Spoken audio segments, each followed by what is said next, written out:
There's a panic of 1819. There's a panic of 1819. So you want to say that Andrew Jackson shutting down the Second Bank of America is what caused the panic of 1837? You would be wrong, because the Second Bank of America had a great recession in 1819, and they saw it went 2 years. 2 years. The whole point of having the bank was to stop recessions, depressions, bank runs. That's the whole point of having a centralized bank. So there was already a panic. There was already a depression. There was already a recession, a 2-year recession in 1819, 1821. So after 1836, you got rid of the bank. So the United States, from 1836 to 1913, that's the 1840s, 50s, 60s, 70s, 80s, 90s, zeros, tens, it's 80 years. For 80 years, America was entered the free banking era because the second bank was shut down by Andrew Jackson. Now, I'll admit that he added more confusion, and then also he constricted credit, but because Andrew Jackson shut down the Second Bank of America, the U.S. government had a consistent national policy, a nothing policy, a laissez-faire, free banking era, so private banks can do as they please. Now, we do need to get the U.S. dollar some more, commodity backing, right? Oil, right, it's somewhat oil, but we need land, a water standard, gold, silver, platinum, tied to marijuana. We need to start pegging the dollar to something. Just having that free-floating fiat, with the oil as a commodity, so it's crashing, so we got to have, it's got to be pegged to something stronger than, nothing. So what's the cause of the Panic of 1837? There's a lot of causes of the Panic of 1837. Main reason is low cotton prices. They had, the South especially, that was just their main staple crop. They just had cotton, and, they had slaves too. I'm sure slavery is not good for trade, so slavery is bad for economics, and cotton prices is associated with slavery. People might have been just boycotting cotton because it's, produced by slave labor.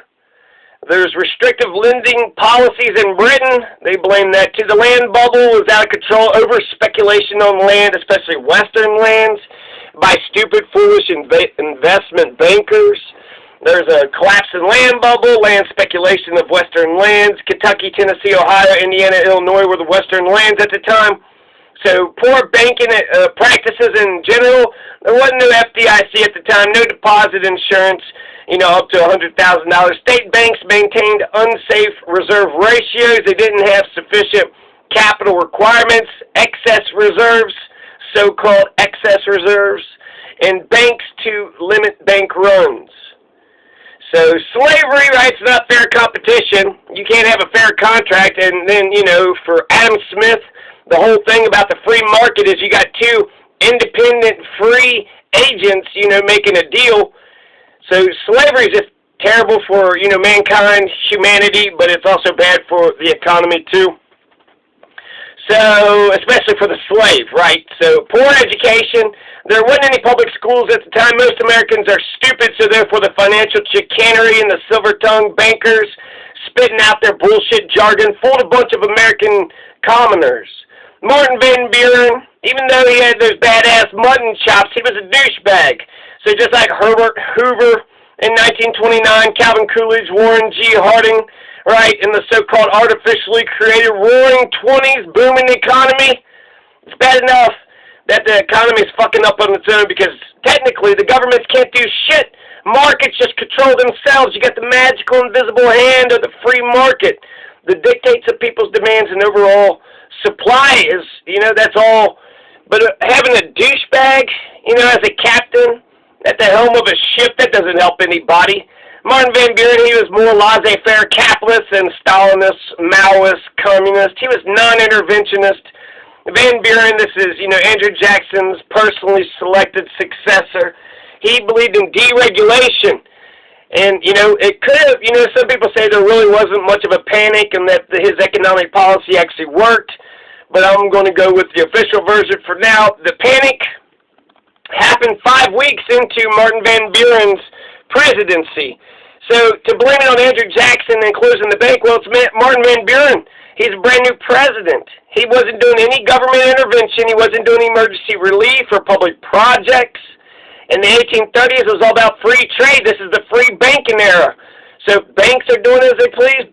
Corporations, business, few trade barriers, a complete open economy. The monetary policies of the hegemonic power, Great Britain at the time, meant that whenever the Bank of England raised their interest rates, the rest of the world's banks had to raise their interest rates too. So, yeah, Martin Van Buren is more of a laissez-faire capitalist than a Stalinist, Maoist communist. We need a democratic FDR socialist.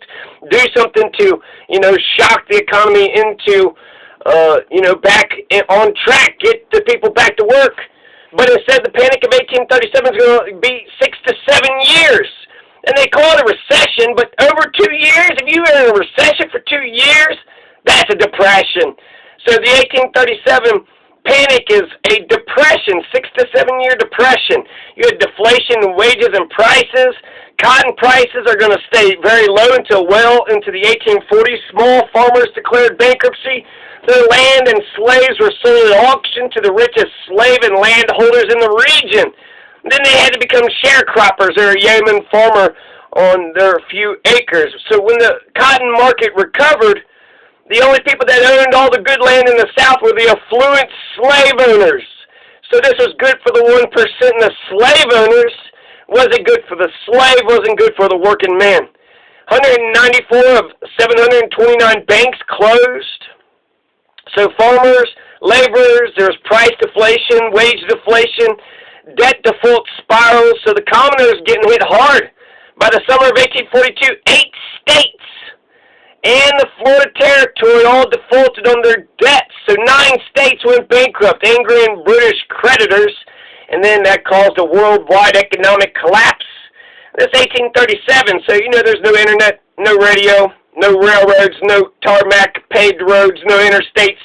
Transportation was strictly waterways and wagon roads, and agriculture was the main occupation of the people, with cotton and tobacco being the primary staple crops in the South, and wheat, corn, and cereals in the North. Crops were harvested with the skith, the scythe, and the cradle, and grain was still threshed by the flail as late as 1833. So these are just basic common farmers. America's just full of a bunch of basic common farmers. Cotton was security for loans.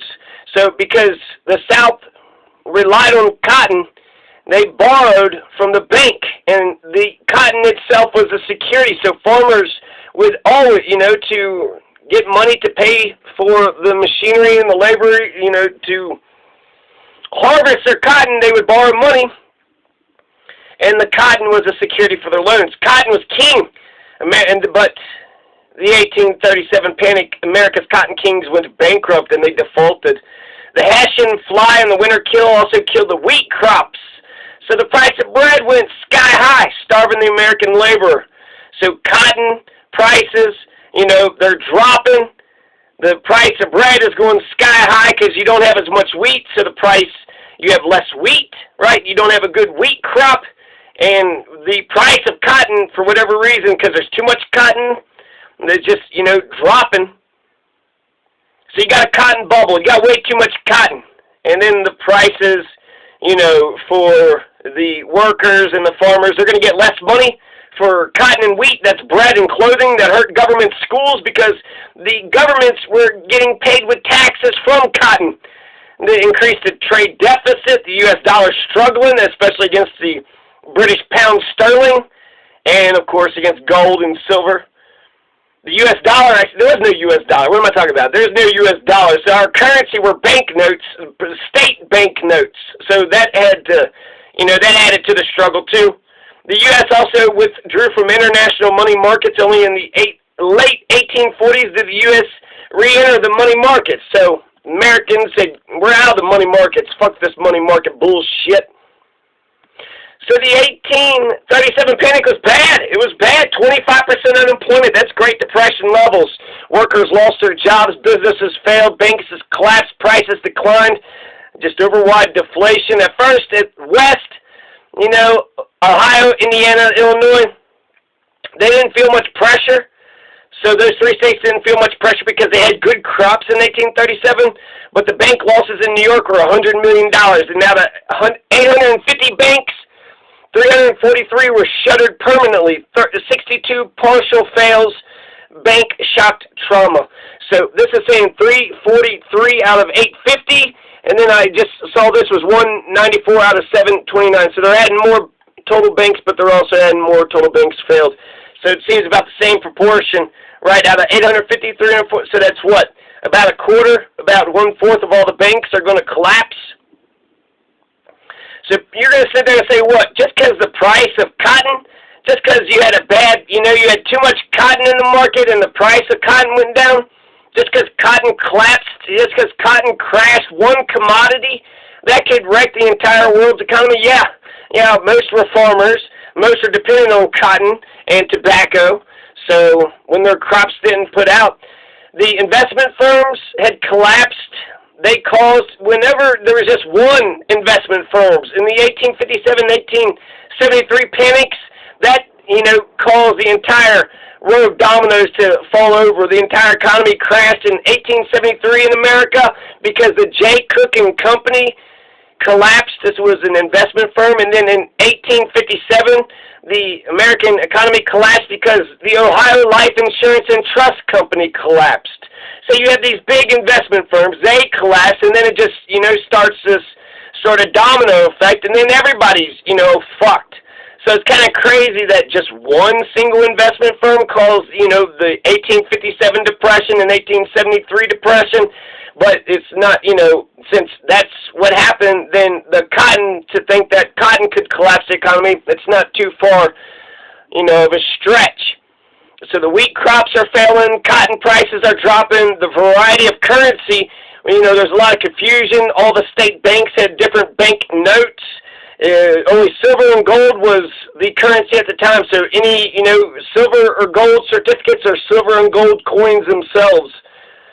1837, the cotton prices, right? The cotton prices. It's all about the cotton prices. And the cotton goes down. Now people don't have jobs. Farmers aren't paying the people. And now the businesses, in town. So a lot of poor people are going to die through starvation, hypothermia, immunosuppression. So due to sickness, freezing to death, starving to death, poor people are dying all over the place. The Buffalo, New York economy is destroyed, including its education.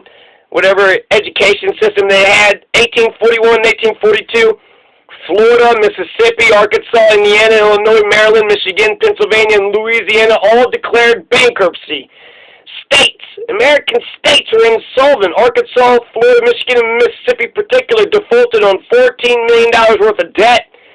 Florida, Mississippi, Arkansas, Indiana, Illinois, Maryland, Michigan, and Pennsylvania, and Louisiana. States are declaring bankruptcy. So what? This wasn't a depression. This wasn't a recession. I've never heard of an entire state declaring bankruptcy. Andrew Jackson's 1836 Species Circular kind of hurt in some ways that it squeezed the credit and contracted the money supply of America, but it was sound, hard, good money. It was reliable currency, gold and silver. So he would be a conservative compared to today's standards, but in the 1890s, William Jennings Bryan is going to try to bring silver back as currency, but Andrew Jackson said silver was currency. Cotton was king. After the cotton collapsed, federal and state government improvements stopped. They didn't have taxes to work with. So cotton stopped, the private markets, and it stopped the government markets. Now, England not lending credit to the U.S. when they had been for the past 2 decades, that's such bullshit. Who gives a shit? Why be dependent on the Bank of England? The point of learning these old panics and depressions is, we learn from our mistakes.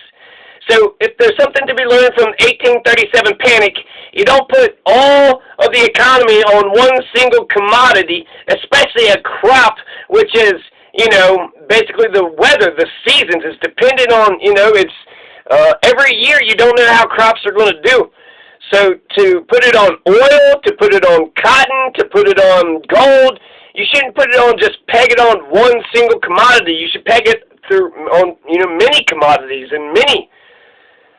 You want your dollar to be strong, then you peg it to land, you peg it to gold, you peg it to the yen, you peg it to, your parents' marriage, you peg it to anything and everything to make sure that dollar has value. But they keep on several times. This was the reason in 1819 and in 1837 the Bank of England didn't lend credit to America. That's why we went through a Great Depression.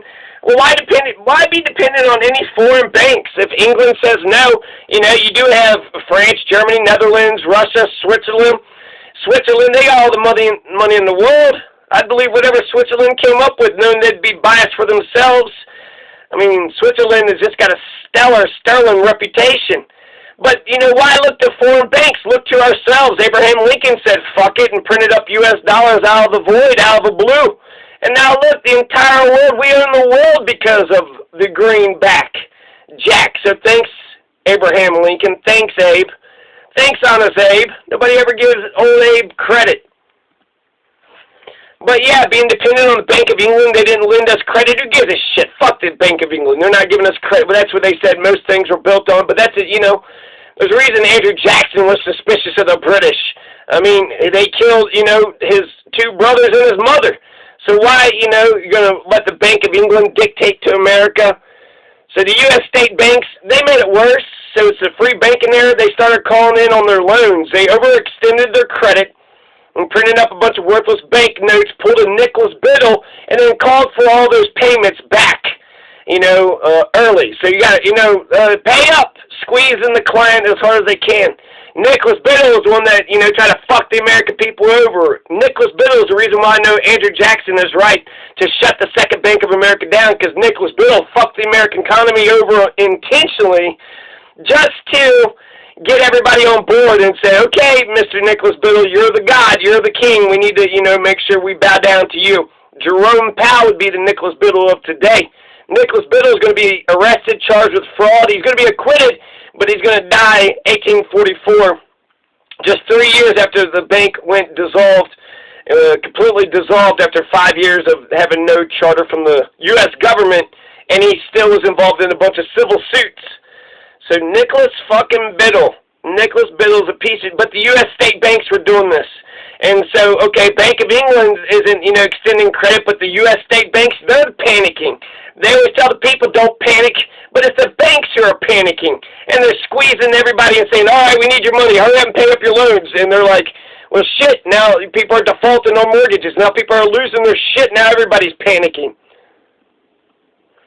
So the news of the failure of the cotton companies and the banks in New Orleans, when they reached New York, it forced the Joseph's Banking Company to close. And that precipitated the Panic of 1837. So that's just like 1857 panic and 1893 panic that was caused by one investment firm closing, the Joseph Banking Company. Uh-oh, right? Now you're going to have bank business failures, 5 years, no growth. 6, 7 years. How long is 6 or 7 years? This is a Great Depression, a Great Depression. It lasted 5, 6 years. Recession is a short-term downturn in the economy. Depression is a long-term downturn in the economy. So cotton, it's all about the cotton, okay? Cotton is king. Everybody's a bunch of farmers. The South is dependent. You got slaves all over the place. Cotton is going to decline. The price of cotton is going to decline 50% in 1837. So it's cut in half. The production of tobacco and sugar and rice are affected too, but to a lesser extent. The wheat crop didn't come in, so that, made it worse for the wheat farmers. But cotton, there was just too much damn cotton. So it was just too much. Like the oil, we got too much goddamn oil, right? So way to cotton picking men. And here you tell me that the collapse of one single industry brought the great capitalist American nation to her knees? It broke America? Yep, that's exactly what I'm saying. Oil could do the same thing. We do have a kind of petrodollar, so the first evidence of economic collapse in 1837 was in New Orleans, the South. 1/3 to 1/2 of all Southern exports was cotton. 1/3 of all the exports, right, to a half was cotton. Cotton backed their loans, their credit. It's how the governments funded their improvements. Lower cotton prices just meant less for, the cotton slave plantation owners, for the governments, and for all their, people that they spent money for. So banks, workers, they're all failing, losing jobs.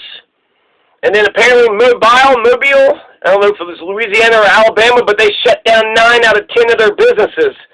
So Mobile, city of Mobile, There's definitely one in Alabama, but it was in the article that talked about Louisiana. So, but there was a city in America. So you're telling me that there wasn't a recession, there wasn't a depression. You had 8 states declare bankruptcy.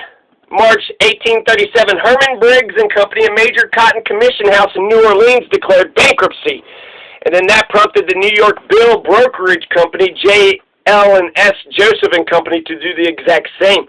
So first it was the Cotton Commission House in New Orleans in March 1837. And then that's when it went to this, Joseph's Banking Company.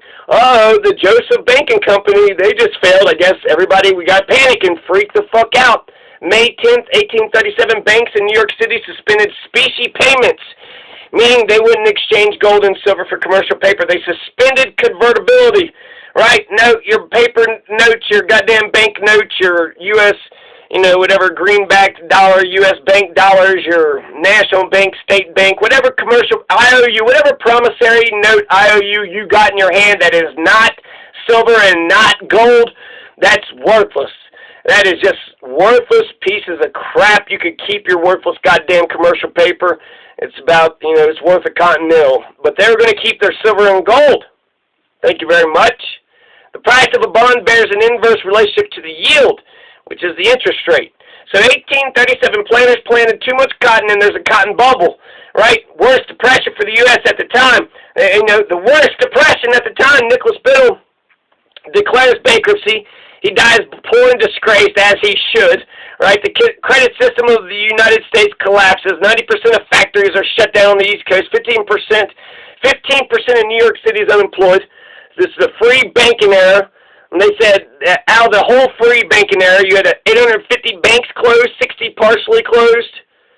I don't know. $100 million in loss. Collapse happened within 5 weeks of Martin Van Buren in office. Van Buren, a.k.a. Little Magician, didn't use the government to intervene because he's a pure free market, laissez-faire, casino-style capitalist.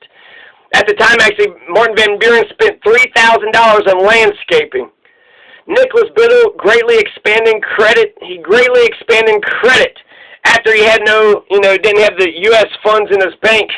So to recover his lost prestige, but he's going to go bankrupt in 1841.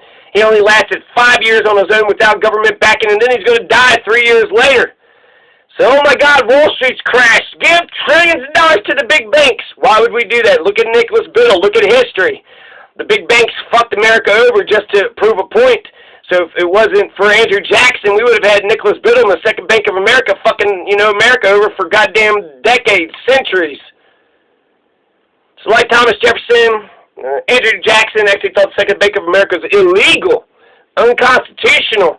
U.S. Bank is not an enumerated power in the Constitution. It's an implied power. A national bank can help with the general welfare of the people. A national bank can be necessary and proper for good government of the American people. So Andrew Jackson, he shut down the Second Bank of America, right? Pulled $10 million out of the Second Bank of America. And then redistributed the $10 million to state banks and other private-owned corporations. Nicholas Biddle said smash in bank number 2, caused states to print up worthless paper currency, got us into the current crisis we're in right now. Okay, but he goes bankrupt, dissolved in nothingness. Now, Andrew Jackson was a bimetallist. This helped the silver mines in America. Silver is now currency, right? Bimetallism, William Jennings Bryan in the late 1890s. That's when the 1893 and the 1896 panic hit in the 1890s. We need to bring silver back. So even though compared to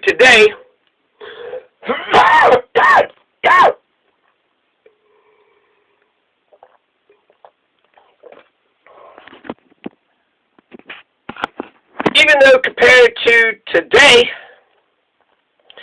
Andrew Jackson is a conservative because he's saying no paper money, just silver and gold, just like the Constitution dictated.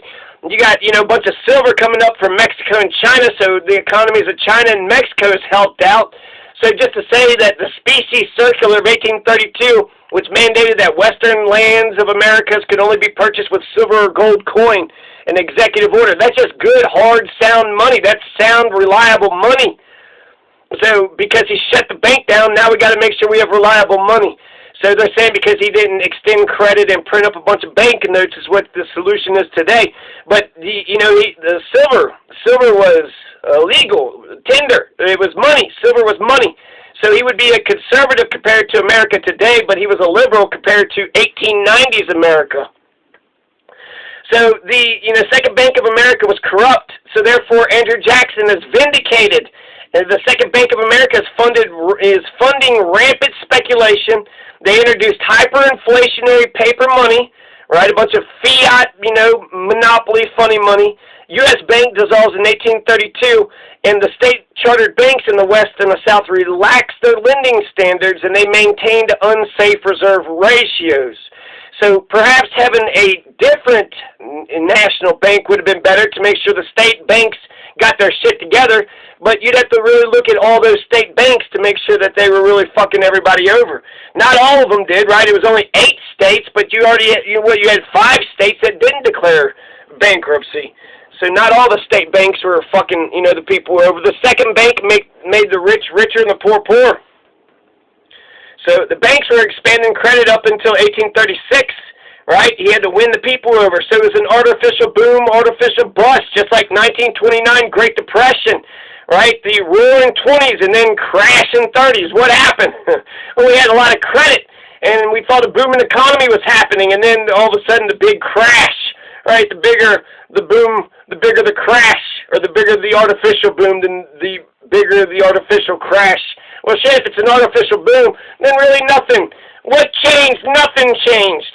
The house of cards is destroyed and life still carries on as normal. Excuse me. Now, they're going to, Andrew Jackson's Deposit and Distribution Act of 1832 is also kind of blamed. They're saying that when he shut the bank down, he's passing, to all the money of America to his pet banks. And so he's, kind of giving the Eastern money out to the Western banks. He didn't know where to put it. He divided the federal treasury, and the state banks then kind of went crazy. They went hog wild and printed up a ton of paper money, a bunch of state bank notes. But just because, that wasn't inevitable. And to say that it's just Andrew Jackson, the bank was corrupt, so the bank had to be, you had to get rid of the bank. Now, perhaps you could have put another bank in its place, but, why do that? Why you just, spend all your political capital to crush a bank? Maybe a People's Bank would have been, a People's Bank would have been a great idea if Andrew Jackson would have done that. But he's probably just so damn tired after, smashing this bank. And you needed to get rid of the bank. You needed to start from ground zero and rebuild anew. So Andrew Jackson killing the bank was exactly what should have been done, back in the day. So, yeah, 1834 and 1836, the sale of public lands increased. Many buyers were using paper money from state banks, not backed by hard money. Some Virginia scrip was accepted. But the legitimate Western settlers, right, legitimate Western settlers were allowed to use paper until December 15th, 1836, but not the speculators. And so overall, it devalued paper currency, and that increased inflation. So the restrictions on credit caused many folks in small banks to go bankrupt. So, yeah, he had some effect on the economy, but I feel like to just, throw your hands up and be like, well, shit, we don't have a state bank. It's like the Bank of England. Oh, shit, the Bank of England isn't giving us it. The Fed's never given me any money. The Fed's never, ever given me a loan. I don't even have an account with the bank, the central bank of the United States government. The United States, the Fed is made by bankers for bankers. The Fed is of, by, and for the bankers. They're not of, by, and for the people. They're for 125 individuals, not 350 million American people. They care about the board of governors, the presidents of the Fed banks, the dirty dozen, and their board of directors. That's 125 people. So, yeah, the banks who don't give a shit about the people and what's doing, what's in the best interest of the American society, American economy, the American people, that's what we need, honest people in government. So, what's the reasons for the Panic of 1837? You got slavery, you got income inequality, poor education system, low cotton prices. Cotton prices collapsed. The land bubble, speculation, over-speculation, especially on Western lands. is to blame restrictive lending in Britain and the destruction of the Second Bank of America, but having nothing in it, no alternative. So just confusion, not a people's bank, and letting the state banks, there's bad, poor banking practices in general. So the state banks, they didn't have deposit insurance, they didn't have sufficient